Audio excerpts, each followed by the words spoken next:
what you start off with and what you finish with will surprise you a lot. We're going to turn this Alexandrite into a D20. Now, I know looking at it from the outside right here, it looks black, but under a light, this thing looks green and it's got some blue on the inside. The first step we got to do is cut this thing up with the saw to get it in a proper size. The next thing we have to do is then cut this into a D20 on our fasting machine. Let's go ahead and get this sucker sliced up. One of the first things we're going to have to do is we're going to have to cut this Alexandrite down to a more manageable size. So we're back in. We got this all trimmed up now. I have some extra little pieces Alexandrite, but I don't know if I'm going to do D20s with those. Those are pretty tiny. This big hunker should be our new D20 piece. What we have to do is we're going to have to line this up to try to get as much as we can out of it. And that's where our journey begins on this. This right here is the center of the target dot. That's where this little dot is going to fall down upon. I have to find out a way, get it on the center of that target dot while being the center of here on the dot itself and not sit cattywampus like so. You can see right there, it's not sitting completely even. Now, you may go, well, will cutting it even help? Yes, but that's for professionals and we're rookies. Let's see what we can get done with this. I do want to move it a little bit more like that. And then we'll glue this thing up. We're going to accelerate it after we glue it. And then I'll show you once we're done. Here she is all glued up. Now our next step is to let this dry. I prefer to let it dry for at least 24 hours. That way it will actually set and not break off the dot. Sometimes I still run across issues where it does break off the dot. And that means we have to recut it all over again from pinky toe all the way to head if that does that. So my big hope is that doesn't happen.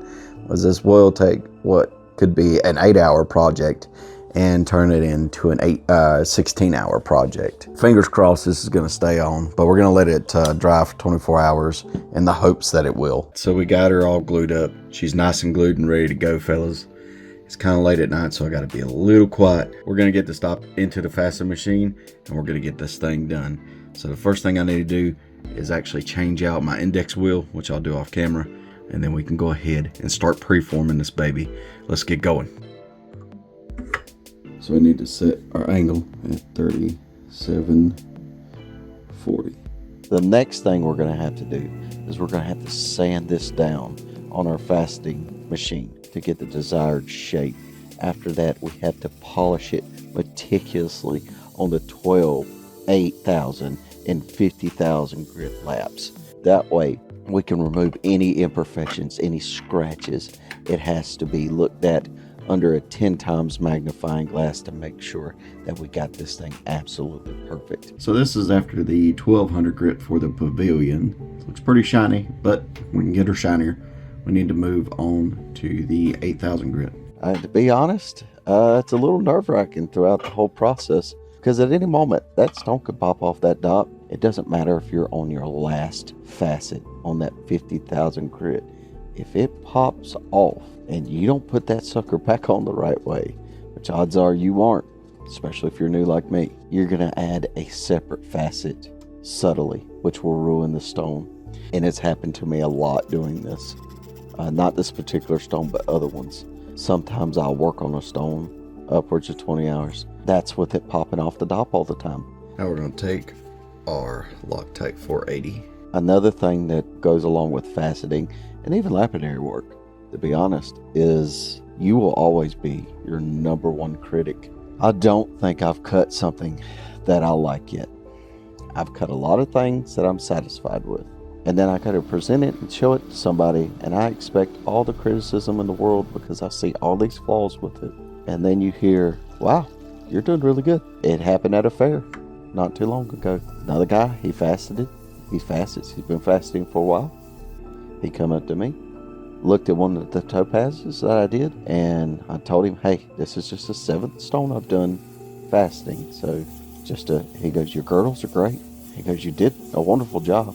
Even though you are your hardest critics, for some reason, when a total stranger that does this says something like that to you, it gives you a sense of, like, okay, maybe I do belong doing something like this. The movie's building you up for this expectation for the end. So-and-so's the killer, right? This guy's the killer. I know he is. That guy that's the guy's best friend, and he's the killer, and he's gonna get him too. But in the end, it's the character you've been rooting for this whole time. It's all been a delusion in your head, and it's a totally different movie at that point. That's kind of how Faceting is for me. The whole time, I'm expecting the worst to happen. Catastrophe. I'm expecting it to look a different way. But then at the end, you've got a real new idea of things in your head. You've got a real new picture.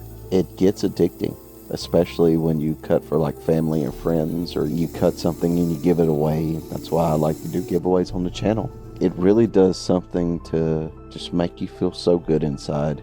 When you start off on a piece like this and you get this beautiful piece of Alexandrite, this D20, which looks kind of black on the outside, but you hold it up to that light and you see that beautiful greenish blue when that light shines through it, and you see that mirroring effect. It really does impress you. It blows your mind, to be honest. You have this expectation of what you've done, but as soon as it's off that dot, and as soon as you put it up to light and you get this look, or you get to look at it in a certain light, it's a totally different creation. Leave us a like and a comment down below. Let us know what you liked about this video, what you didn't, or what kind of gemstone video you'd like to see in the future. Make sure to like, share, subscribe, do all that good stuff, and we'll see you next time. Take care, God bless, and be safe.